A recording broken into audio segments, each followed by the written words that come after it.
नमस्कार साथियों, आज की टेस्ट सीरीज का पहला प्रश्न देखिए। प्रथमः वेद काल निर्णायको अस्ति कि वेद काल का निर्णायक कौन है सर्वप्रथम।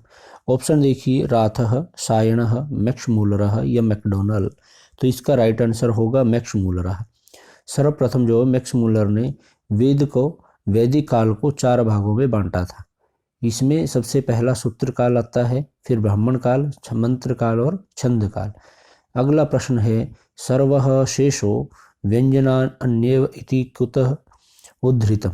सर्वः शेषो व्यंजना अन्येव, यह कहाँ से लिया गया है? ऋक् प्रातिशाख्यतः या सिद्धांत कौमुदीतः, पाणिनीय शिक्षतः, निरुक्ततः। तो इसका सही आंसर क्या होगा? इसका सही आंसर होगा ऑप्शन नंबर ए, ऋक् प्रातिशाख्य से। यह किससे लिया गया है? ऋक् प्रातिशाख्य से है लिया गया है। अगला प्रश्न है, कठोपनिषद किस वेद से संबंधित है?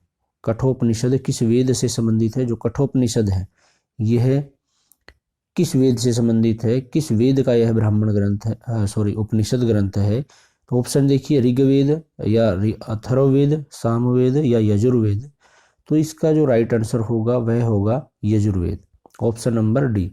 और यजुर्वेद भी आगे 2 भागों में विभाजित है, शुक्ल यजुर्वेद और कृष्ण यजुर्वेद। शुक्ल यजुर्वेद और कृष्ण यजुर्वेद।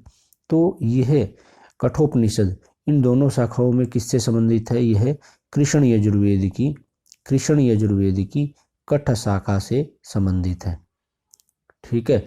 इसके बाद अगला प्रश्न है, तम राजा प्रणयन सम्यक त्रिवर्गेण अभिवर्धते, अत्र त्रिवर्गस्य अभिप्रायः कः?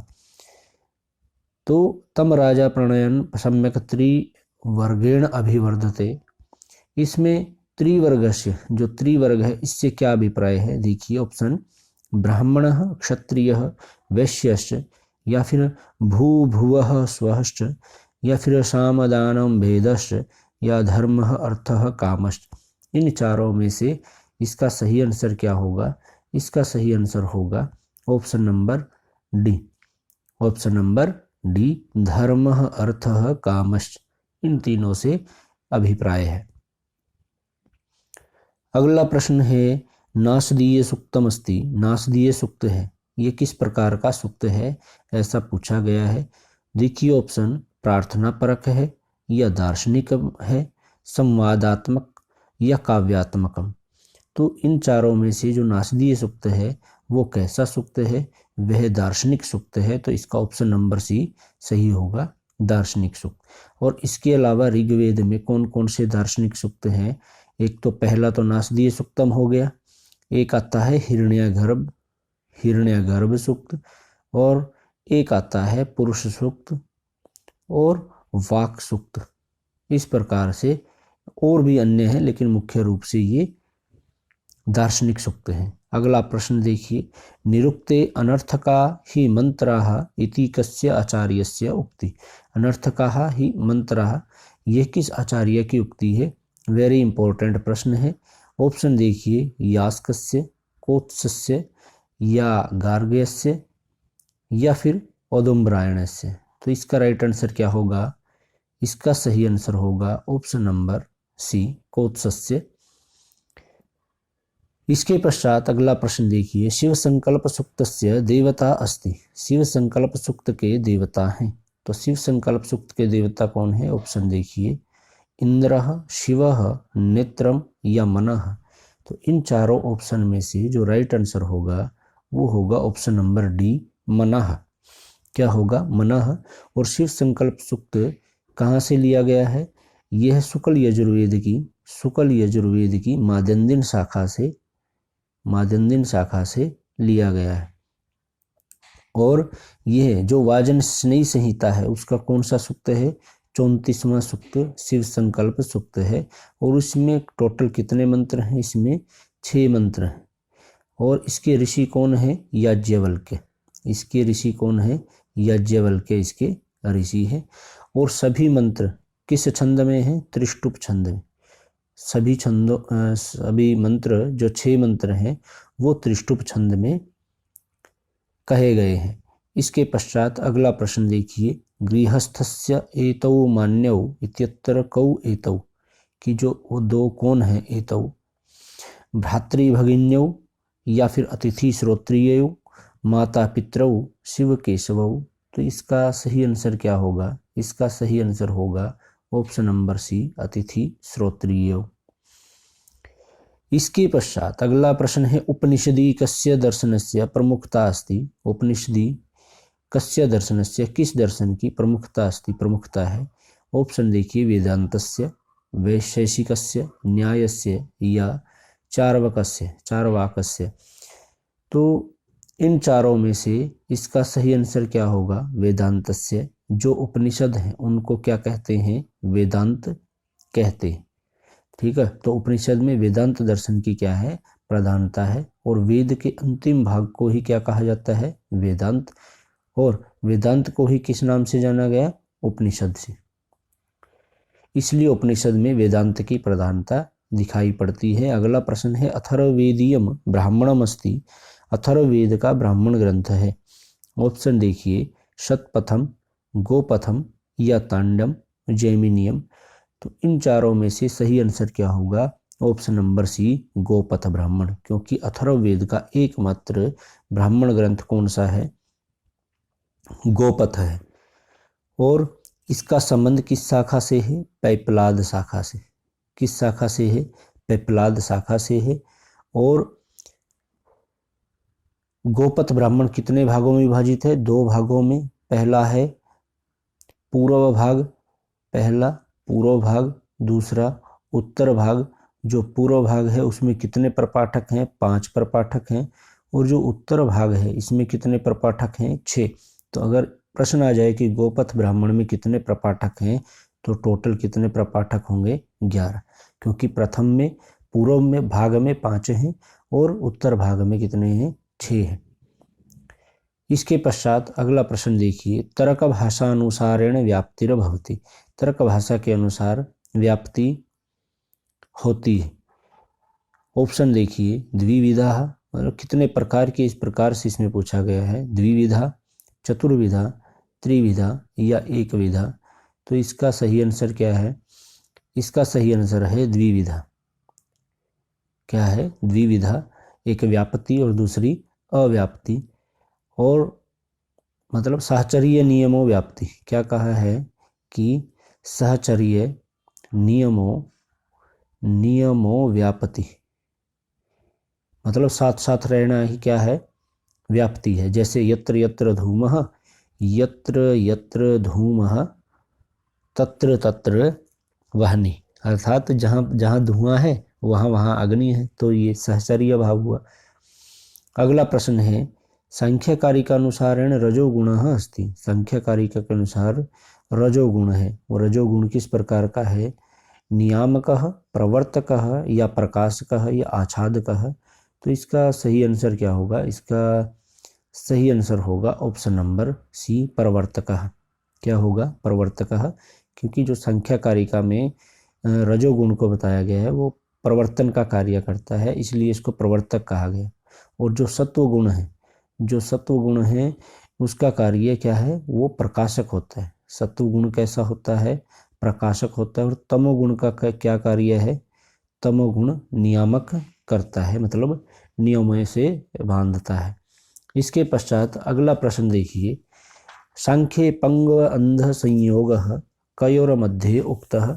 इसकी सांख्य में पंगु और अंधे का संयोग किन के मध्य कहा गया है? ऑप्शन देखिए, सत्वरजसो, ज्ञानमोक्षयो, कर्म विकर्मयो या प्रकृति पुरुषयो। तो इसमें सही आंसर क्या होगा? प्रकृति पुरुषयो। ऑप्शन नंबर डी सही होगा। और जो चेतना से विहीन होने के कारण प्रकृति को क्या कहा गया है? अंधा कहा गया है। और निष्क्रिय होने के कारण पुरुष को क्या कहा गया है? लंगड़ा कहा गया है। पुरुष को क्या कहा गया है? लंगड़ा।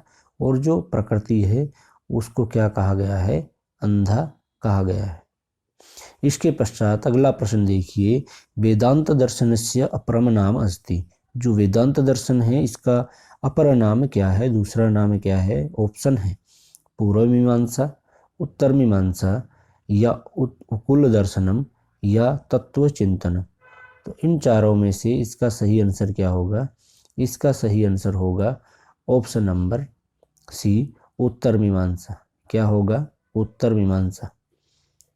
और उत्तर मीमांसा के प्रवर्तक कौन है? इसके प्रवर्तक हैं बादरायण।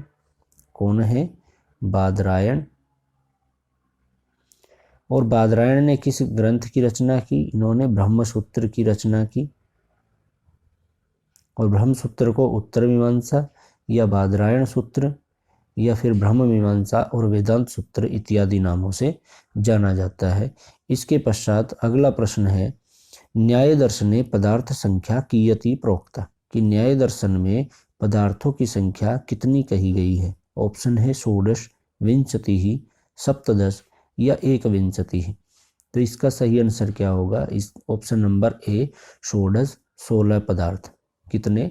16 पदार्थ अर्थात अवयव माने गए हैं। किसमें? न्याय दर्शन में। इसके पश्चात अगला प्रश्न है, अधिकारी विषय संबंध प्रयोजनम इति चतुर्णा परिभाषिकम नाम अस्ति।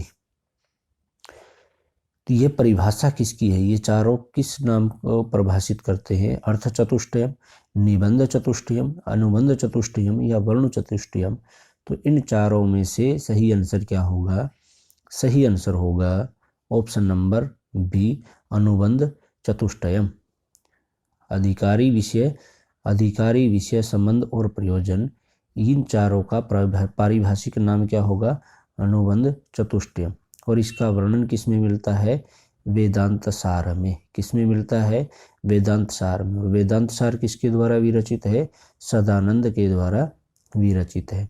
अगला प्रश्न देखिए, तर्क भाषा के अनुसार इंद्रियार्थ सन्निकर्ष के प्रकार होते हैं। तर्क भाषा के अनुसार जो इंद्रियार्थ सन्निकर्ष है इसके कितने प्रकार हैं? ऑप्शन देखिए, 2, 6, 4 या 7। तो इसका सही आंसर क्या होगा? इसका सही आंसर होगा ऑप्शन नंबर सी, 6। वो 6 प्रकार के कौन कौन से हैं? सबसे पहला आता है संयोग। सबसे पहला कौन सा है? संयोग। दूसरा है संयुक्त समवाय। संयुक्त समवाय, क्योंकि इन 6 प्रकार में से अगली बार कोई अलग प्रश्न पूछ सकता है कि 6 प्रकार में से कौन सा नहीं है, या जो इंद्रियार्थ सन्निकर्ष के 6 प्रकार हैं उनमें से कौन सा है। ठीक है, तो पहला संयोग है, दूसरा संयुक्त समवाय होगा, तीसरा है संयुक्त समवेत समवाय। संयुक्त समवेत समवाय। इसके पश्चात चौथा होगा समवाय। चौथा कौन सा होगा? समवाय।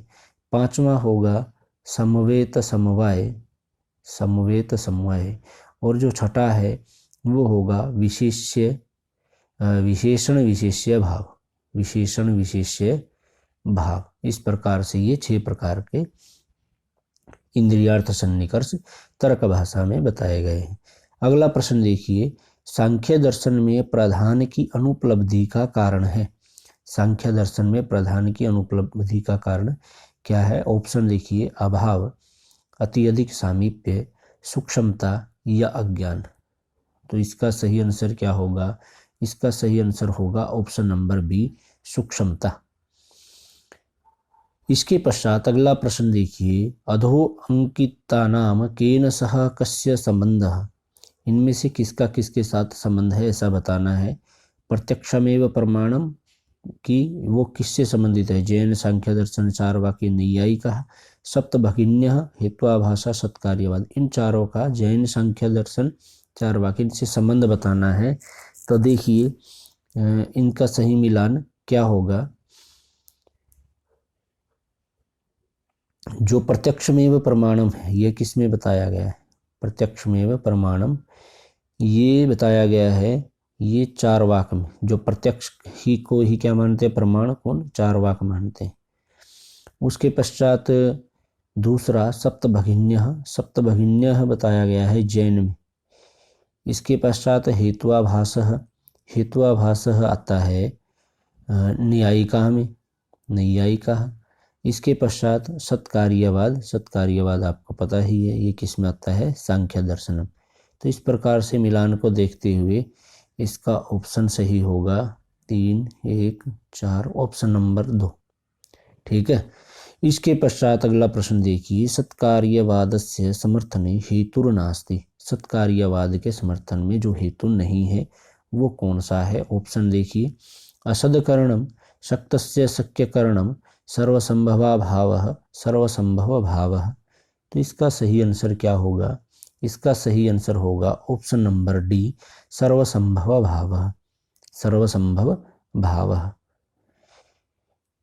सत्कार्यवाद से संबंधित एक कारिका भी आती है जिसमें कहा गया है, असद कारणाद उपादान ग्रहणात् सर्वसंभवा भावात् शक्तस्य शक्य कारणाद कारण भावाच्च सत्कार्यम। इस प्रकार से अगला प्रश्न है, सच्चिदानंद द्वयम ब्रह्म इत्यादिना वेदांत सारे किम लक्षितम। ऑप्शन है अवस्तु, अज्ञानम, वस्तु या अविकारी। तो इन चारों में से ऑप्शन नंबर कौन सा सही होगा? ऑप्शन सही होगा बी, वस्तु। क्या होगा? वस्तु। वस्तु सच्चिदानंद द्वयम ब्रह्म। इस प्रकार से अगला प्रश्न है, तर्क भाषा अनुसारेण चक्षुषा घट श्याम रूपस्य प्रत्यक्षे सन्निकर्षो भवति। ऑप्शन देखिए, संयोगः, संयुक्त समवायः, समवायः या फिर समवेत समवायः। तो इसका ऑप्शन सही होगा ऑप्शन नंबर सी, संयुक्त समवायः। ठीक है। इसके पश्चात पंचीकरण संदर्भे अपसु एते अभिव्यंजन व्यंजनते। पंचीकरण में अपसु एते अभिव्यंजते क्या आएगा? शब्द स्पर्श रूप रसः, या रूप रसौ शब्द स्पर्श रसः, या फिर रसः। तो इसका राइट आंसर होगा शब्द स्पर्श रूप रसः। इस प्रकार से इसके पश्चात अगला प्रश्न है, आवरण विक्षेप नामकम शक्ति द्वयम अस्ति। आवरण विक्षेप नाम की दो शक्तियां हैं। किसकी हैं? अज्ञानस्य, अध्यारोपस्य, अपवादस्य या अनुबंधस्य। तो इन चारों में से सही आंसर क्या होगा? इसका सही आंसर होगा ऑप्शन नंबर ए, अज्ञानस्य। तो साथियों, ये था आज का वीडियो। आपको कैसा लगा हमें कमेंट बॉक्स में ज़रूर बताइएगा और वीडियो को लाइक शेयर ज़रूर कीजिएगा। धन्यवाद।